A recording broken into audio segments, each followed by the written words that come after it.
Good morning, friends. It's Joe. Welcome to my animal spirituality video for Tuesday, May the 20th. Beautiful day here in the Northeast, a little cool for this time of year.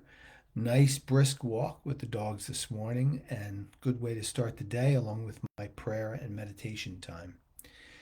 It's always good to have the moments of the day, whenever they may be best for you, to kind of clear your mind of all the clutter. I get plenty of clutter. I don't know about you, but the clutter needs to go. And when it does, you have fresher ideas and positive thoughts in your mind. And you almost have to visualize it, getting rid of the clutter out of your mind.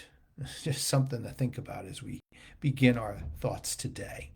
And our thoughts today are going to be continued around the healing subject with the Gospel of St. Luke, who, as I mentioned, was a physician, and my baby girl, Shelby, who was an amazing therapy dog. Just yesterday, somebody told me that if she was a human, she would have been canonized as a saint, and I truly believe this was the case. Today, we're going to talk about the scripture passages in chapter 4 of St. Luke, where two healings take place back to back. The first healing takes place where Jesus meets a man who is possessed by a demon. Now, this was a very awkward and very challenging healing for Jesus because the man was a bit out of control. But as Jesus approaches him, it's very interesting as he says, "Be quiet, come out of him." You can see there's a sternness to Jesus's approach to the demon that was in this man. But his approach was to the demon and not to the man himself. He was able to separate the man and his actions, although they were maybe a bit unconventional and a bit difficult to deal with what was causing it. As the saying goes, and it's a different context, of course, but you hate the sin, but you love the sinner. In this case, you hate the disease and you love the person regardless. And I watched Shelby do this too. I mean, most people that she interacted with were captivated that this dog was coming to see her, but not all. Some were a bit flustered by the disease that they had. But Shelby was undeterred. And Shelby, almost like Jesus, was able to accept what was going on with the person's behavior and separate it from the illness. And she addressed the illness in that person as best as she possibly could. This is important for us too as we interact with those who maybe are a little bit difficult at times. You realize you need to separate out the illness from them. And Shelby did this extremely well. And we get this lesson, as always, from Jesus. So in chapter 4 of Luke, it's interesting that Jesus, goes from this healing immediately to Simon's mother-in-law, who is very sick with a fever. And in this context, Jesus stands over her, Luke tells us. He stands over her and he rebukes the fever once he stands over her.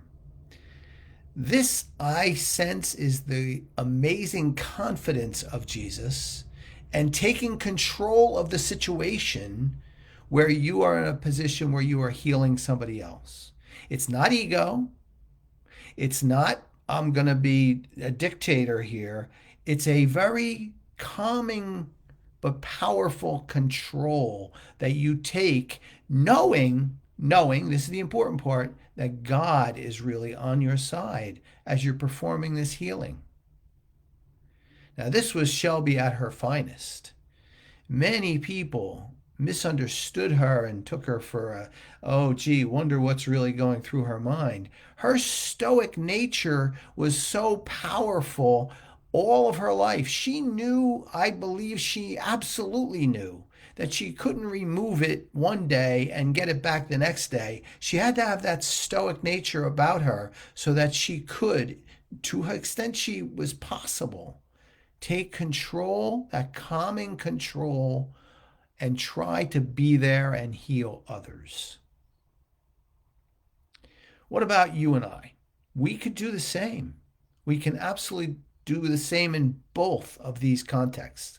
We could remember to remove the person from what they're dealing with, the animal with what they're dealing with, too.